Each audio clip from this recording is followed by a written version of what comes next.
Hi everyone, welcome to Nikhil channel. In this video, I'll explain what are the causes for C4, C5 radiculopathy, the symptoms, as well as the best exercises for pain relief. We have 7 cervical vertebra and 8 nerve roots. Every nerve root is placed one segment higher than the vertebral body. For example, C5 vertebral body has C5 nerve root on top of it. Likewise, C6 vertebral body has C6 nerve root on top of that. Based on the level of disc herniation, symptoms are going to vary from segment to segment. For example, people suffering with C4, C5 radiculopathy will have C5 existing nerve root going to get compressed. This compression may lead into sensory deficit or sensory disturbances as well as motor. People suffering with C4, C5 radiculopathy will have either tingling sensation or they will have motor deficits over the shoulder lesion as shown in the picture. But this particular radicular signs are temporary and they are not going to create any sort of permanent damage. Therapy is given at the right time and you have done all the exercises at the right time, we can gradually reduce the compression of disc in that particular region.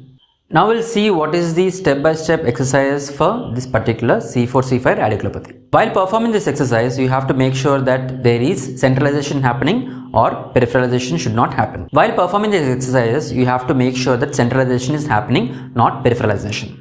Centralization is the phenomena where you are going to see the whole tingling or any other symptoms gradually moving up towards your spine and they are going to concentrate over the central region. If you are getting any signs of peripheralization, for example, if your symptoms are becoming more and more or if they are becoming very severe and you are experiencing a lot of numbness, tingling coming from your neck region towards the periphery of your hand, please avoid these exercises. While performing these exercises, quality as well as your symptoms are the prime indicators. Concentrate on quality of movement rather than quantity of movement, as well as your symptoms have to gradually relieve. In case if your symptoms are becoming worse, please meet your physical therapist or you can meet your orthopedician for further follow-up. Now, the first exercise what we are going to perform is chin tucks. C5 radiculopathy and the position of your C4, C5 is going to be the center region. And while performing chin tucks, you have to make sure that whole lordotic curve which has been lost because of this radicular symptoms or because of the disc issue, you have to try to get that particular lordotic curve back to neutral.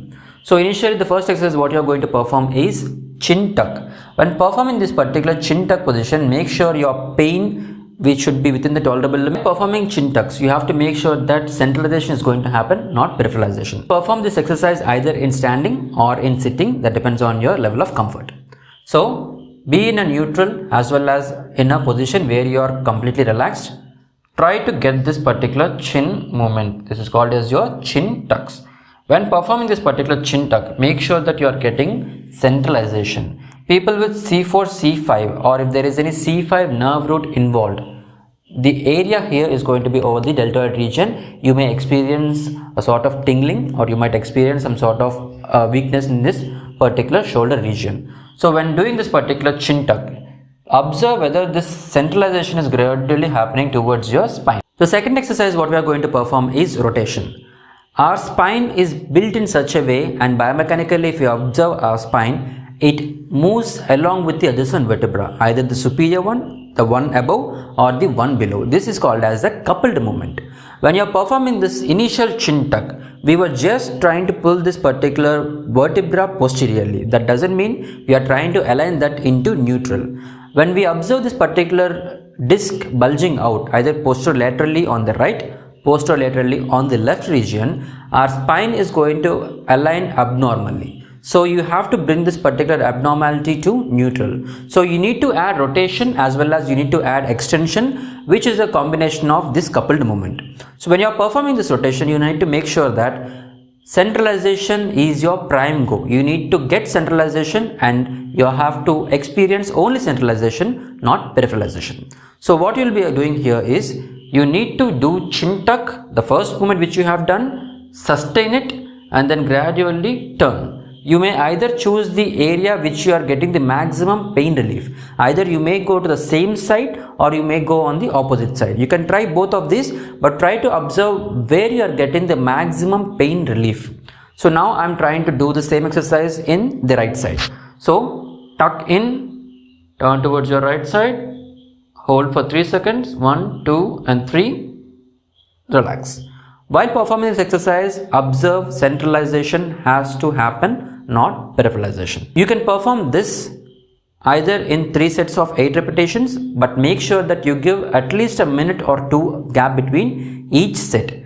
Every time you perform this exercise, you need to gradually observe centralization. Now, after performing the first chin tuck exercise, the second one rotation exercise, now you need to go to a combination of chin tuck, rotation as well as extension. So now what I am trying to perform here is a combination of these 3 movements. Tuck in, rotate. I am performing on the same side and try to extend. While performing this exercise, the load of the disc contents will gradually reduce and you will feel gradual symptom relief. Again, while performing the exercises, make sure that concentrate on the quality of the movement as well as you need to have pain relief. If your pain aggravates, you can avoid doing that particular exercise. Now we have seen chin tucks, rotation as well as extension. So the major exercise which we'll be performing now is the nerve mobility. C5 nerve root, which will have a major component in the shoulder region and it supplies the shoulder musculature. So what we'll be doing here is a gentle sliding exercise for the C5 nerve root. While performing this exercise, again you need to make sure that you don't get too much symptoms of peripheralization. It has to be always centralization. So you need to place your arm and you need to place your shoulder as well as your neck as shown in the picture. So gradually flex your wrist and completely take your whole forearm in, and you need to place your arm in such a way that it is going to be a complete adduction. You need to bring it as close to your body, flex the wrist, extend the elbow and completely rotate your whole arm. It has to move towards your body, not away from the body. So now what you'll be doing is you'll be performing a gentle sliding exercise. So there are 2 important movements you need to concentrate. When you're trying to move your shoulder away from your body, you need to bring your neck towards your shoulder. So I'm trying to perform this exercise. Gradually observe my exercise and you can perform this. So rotate your whole complete forearm. Your elbow should be straight. Your whole shoulder should be rotated inwards and gradually move 10 degrees out. Bring your neck while you are moving your whole arm out and come to neutral. So your neck movement as well as your shoulder movement has to go together. Whenever you are trying to bring your neck towards side flexion, side bending, arm has to move out. This creates a gentle stretch on the nerve root and gradually it mobilizes the nerve root. The compression created by the disc is going to gradually reduce. Ultimately, you are going to get relief from these sensory disturbances. What you are going to perform is you need to lean against a wall and try to do chin tucks. Whenever you are trying to perform chin tucks, you need to make sure that this cervical flexor muscles over your front of the neck has to contract, hold for 5 seconds and gradually relax. This creates a cervical flexion activity as well as this encourages the cervical deep muscles to work gradually, ultimately bring that particular neutral position to the cervical spine. These are the exercises for C4, C5 disc herniation or C4, C5 radicular signs. While performing this exercise, if you are getting any sort of centralization, you can perform it. If in case if your symptom aggravates and if it is unbearable, avoid those exercises. If you like this video, hit like as well as subscribe to our channel for future videos. Thank you.